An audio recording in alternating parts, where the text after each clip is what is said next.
నేను కూడా వాళ్ళలాగానే municipal chairman అయిన తర్వాత 95-2000 నేను ఈ గూడూరుకి మున్సిపల్ చైర్మన్గా ఉన్నాను. అయిన తర్వాత నేను కూడా ఎగ్జామ్ రాసి పాస్ అయ్యి 14 రోజులు ఫీల్డ్లో పనిచేసి సీసీగా మొట్టమొదట ఎంపికయ్యి మా మాదేవి వాళ్ళ ఊర్లోనే సీసీగా చేశాను. తర్వాత మళ్ళీ ఏపీఎం అయ్యి చిలకూరు మండలంలో పేర్తల్లి ఎక్కడమ్మా రాజేశ్వరమ్మ వీళ్ళందరూ కూడా అప్పుడు మాతో పనిచేశారమ్మా.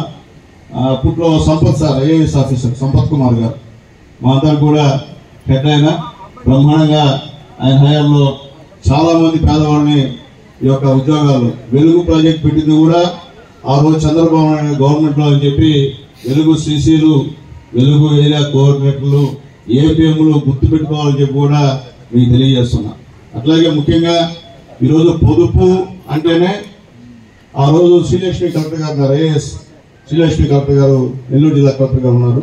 అప్పుడు నేను మున్సిపల్ చైర్మన్ని బ్రహ్మాండంగా పొదుపు సంబంధించిన మీటింగ్స్ కూడా ఆమె చాలా ఇంట్రెస్ట్గా కండక్ట్ చేసేటువంటి మంచి మనిషి శ్రీలక్ష్మి గారు.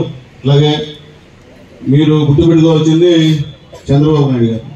ఎందుకంటే మిమ్మల్ని ధైర్యంగా ఇంటికే పరిమితమైనటువంటి మిమ్మల్ని వీధిలోకి తీసుకొచ్చి డైరెక్ట్గా బ్యాంక్ దగ్గరికి వెళ్ళి బ్యాంక్ మేనేజర్తో ఫీల్డ్ తగులు వేసుకొని మీరు మీ రుణాలని తీసుకునేటువంటి పరిస్థితి తీసుకొచ్చింది నారా చంద్రబాబు నాయుడు విషయంలో మర్చిపోవద్దు. ఎందుకంటే గవర్నమెంట్ వస్తుంటాయి పోతుంటాయి, దాంట్లో ఇబ్బంది ఏమి లేదు. ఏ గవర్నమెంట్ వచ్చినా ఏ ముఖ్యమంత్రి మనకు పనిచేశాడు, ఆడవాళ్ళ పక్షపాతి ముఖ్యమంత్రి ఎవరు, ఆడవాళ్ళని నిర్మాణించి ఆడవాళ్ళ అభ్యున్నతి కోసం పాటుపడే ముఖ్యమంత్రి ఎవరు అనేది మీకు తెలుసున్నారు. ఖచ్చితంగా మీరు తెలుసుకోవాలి కూడా.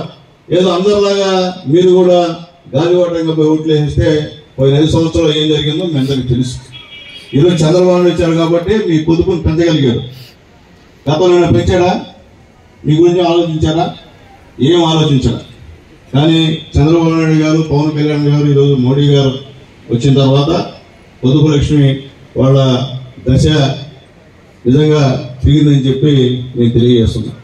అట్లాగే ఎన్నో ఆర్థికపరమైనటువంటి లోన్లు మీకు ఇవ్వడం జరిగింది. మా మురళి చెప్పినట్టు బ్యాంకులు మీపై నమ్మకం అనేది ఉంచుకోవాలి.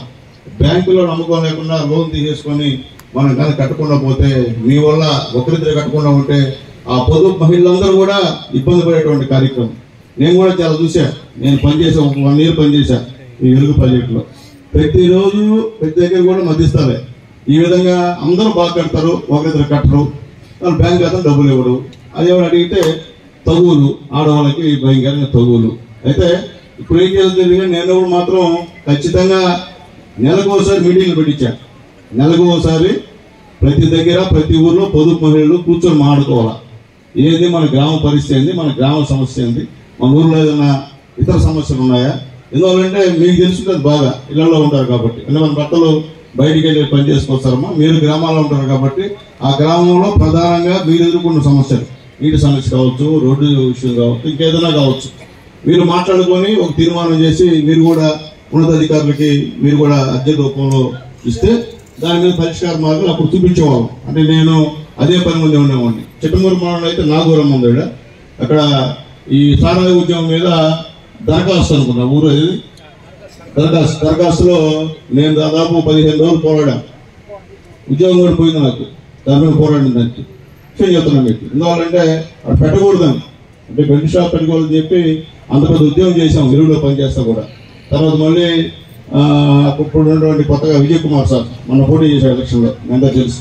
ఆయన ఉన్నప్పుడు సునీల్ ఇట్లా ఉంది పరిస్థితి, అసలు ఎందుకు వచ్చావా మున్సిపల్ చైర్మన్ చేసి వెలుగు ఎందుకు వచ్చావా అంటే, నేను అందరూ కూడా వచ్చాను సార్, నేను మీకు మున్సిపల్ చైర్మన్ ఫ్యాక్టరీలే కదా, నేను 100 ఎగ్జామ్ రాశాను, ఇంటర్వ్యూకి వచ్చాను, 5-6 ఇంటర్వ్యూలో సెలెక్ట్ అయ్యి వచ్చాను సార్, చదువుకున్నాను. కాబట్టి పేదవాళ్ళంటే ఇష్టం నాకు. ఈరోజు కూడా నేను మురికివాడలో నివసిస్తున్నాను, నేను ఇల్లు కూడా ఉన్నా కానీ ఎక్కడ మారలేదు. కాబట్టి మా పేదవాళ్ళు ఏ విధంగా ఉన్నారో వాళ్ళకి గవర్నమెంట్ వచ్చేటువంటి సదుపాయాలు నా వంతు అందించాలనేటువంటి దాంతో వచ్చాను తప్ప ఇంకోటి ఏదంటే లేదండి, మీ పైన మీరు రాజకీయ నాయకులని అర్జీ ఇచ్చినారండి, మనం కూడా మీరు గవర్నమెంట్ కాంగ్రెస్గా ఈ మందు ఎత్తేయమని చెప్పి పోరాడారంట.